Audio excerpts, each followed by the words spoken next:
जय हिंद।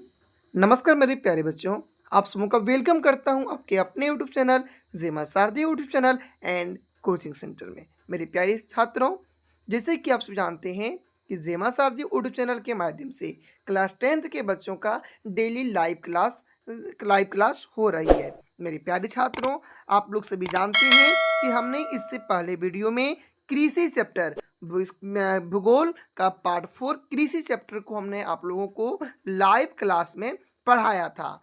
मैं उम्मीद करता हूं कि आप सभी उन वीडियो को अच्छी तरह से देख लिए होंगे, समझ लिए होंगे। अब हम लोग इस वीडियो में कृषि का सारे इंपॉर्टेंट प्रश्न करने वाले हैं। तो चलिए बिना देरी किए हुए स्टार्ट करते हैं आज की एक बेहतरीन क्लास को। लेकिन आगे बढ़ने से पहले एक छोटा सा निवेदन है कि मेरे प्यारे छात्रों, मेरे प्यारे बच्चों, अगर आप लोग हमारे चैनल पर पहली बार आए हों तो प्लीज़ इस चैनल को सब्सक्राइब कर लें। साथ ही साथ अगर ये वीडियो ज़रा भी आपको हेल्पफुल लगे तो अपने मित्रों के साथ ज़रूर से ज़रूर शेयर करें। ठीक है, तो चलिए अब हम लोग समझेंगे। हाँ, बिल्कुल बारीकी से, सटीक शब्दों में, आसान शब्दों में, और हम लोग रटेंगे नहीं, बिल्कुल ट्रिक से समझ कर याद रखने का प्रयास करेंगे। तो फर्स्ट प्रश्न है, रबी फसल का उदाहरण दें। मेरे प्यारे बच्चों, जैसे कि आप सभी जानते हैं, जो फसल होता है ना, फसल तीन तरीके, रबी, खरीफ और जायद। तो हमारे एग्जाम में रबी फसल का उदाहरण, खरीफ फसल का उदाहरण एग्जाम में कई बार पूछा गया है और ये प्रश्न आपको एक नंबर में पूछा जा सकता है कि रबी फसल का उदाहरण दें। तो रबी फसल का उदाहरण आपका चना हो जाएगा। अब गुरुजी, हम कैसे जानेंगे कि कौन सा फसल रबी फसल है और कौन सा फसल खरीफ फसल है?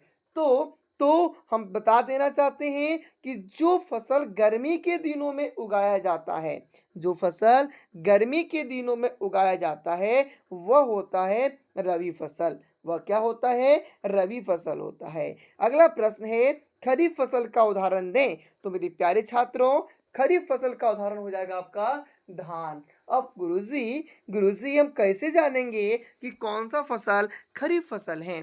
तो मेरे प्यारे छात्रों, जो फसल वर्षा ऋतु में उगाया जाता है वह हो गया खरीफ फसल, और जो गर्मी के दिनों में उगाया जाता है वह हो गया रबी फसल। आपका अगला एक और इम्पोर्टेंट प्रश्न है कि एक फलीदार फसल का उदाहरण दें। एक फलीदार फसल। तो मेरे प्यारे छात्रों, फलीदार फसल हो जाएगा आपका दाल।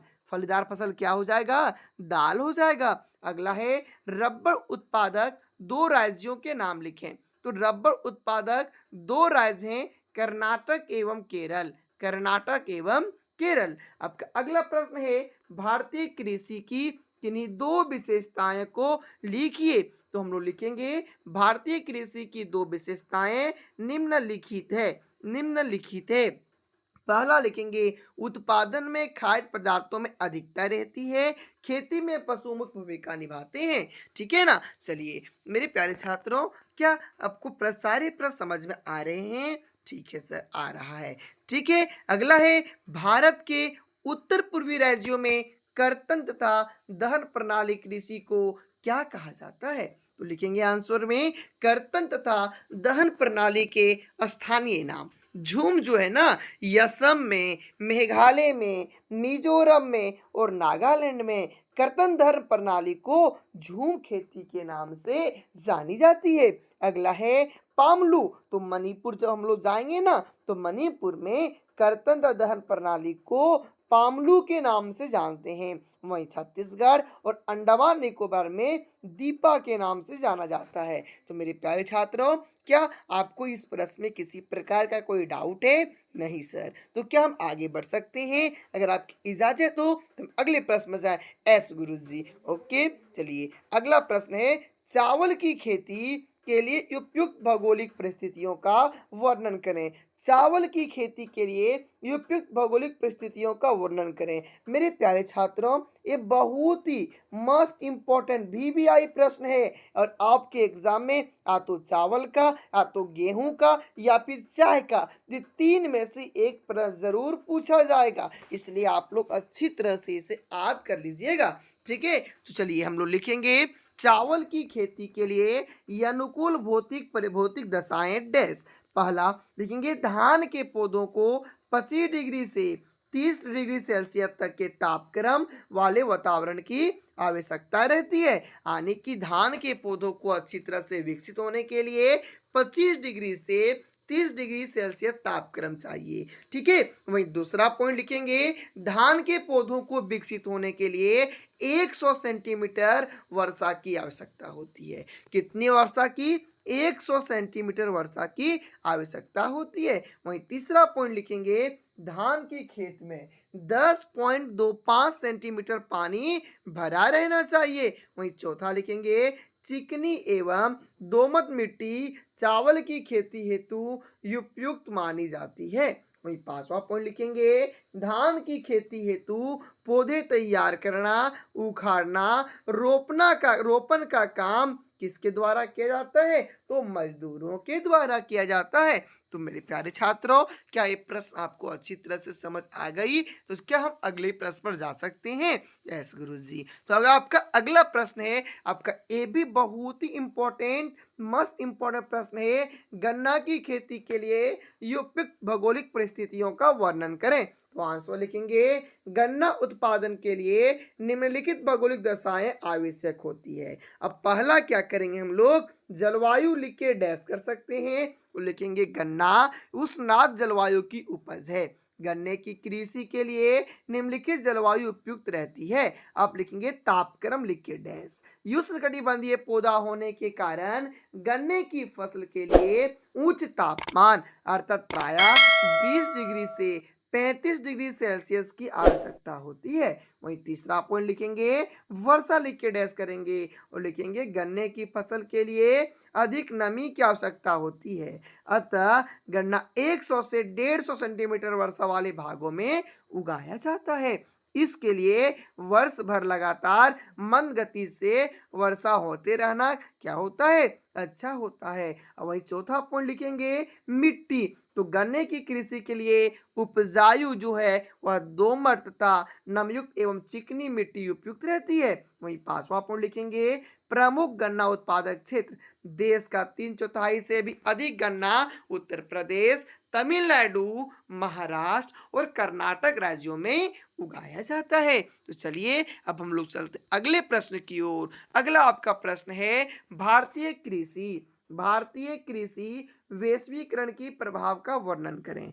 आंसर लिखेंगे भारतीय कृषि पर वैश्वीकरण का निम्नलिखित प्रभाव पड़ा। पहला, सकल राष्ट्रीय उत्पाद व कृषि विकास की दर में वृद्धि। दूसरा लिखेंगे खाद्यान्न उत्पादन में वृद्धि। तीसरा लिखेंगे वैज्ञानिक कृषि को बढ़ावा। चौथा लिखेंगे कृषि शिक्षा एवं अनुसंधान। पांचवा लिखेंगे व्यापार में हिस्सेदारी में वृद्धि। छठा लिखेंगे कृषि निर्यात में वृद्धि और सातवां लिखेंगे निर्धनता में कमी। ठीक है, चलिए अब हम लोग अगले प्रश्न की ओर चलते हैं और आपका प्रश्न है एक महत्वपूर्ण पेय फसल का नाम। तो एक महत्वपूर्ण पेय फसल चाय हो जाएगा। उसको उगाने के लिए अनुकूल भौगोलिक परिस्थितियों का विवरण दीजिए। तो हम लोग लिखेंगे चाय एक महत्वपूर्ण पेय फसल है। इसको उगाने के लिए भौगोलिक परिस्थितियां निम्न है। पहला, चाय की खेती के लिए लेटेराइट मृदा उत्तम होती है। कुशल एवं सस्ते मजदूर की आवश्यकता होती है। 20 डिग्री सेल्सियस से 30 डिग्री सेल्सियस तापमान की आवश्यकता होती है और 150 से 200 सेंटीमीटर वार्षिक वर्षा की आवश्यकता होती है। ठीक है, तो चलिए आई होप आप सभी को सारा प्रश्न अच्छी तरह से समझ आ रहा होगा। तो आपका अगला प्रश्न है और आपका ये अंतिम प्रश्न भी है। कृषि की परिभाषा दें।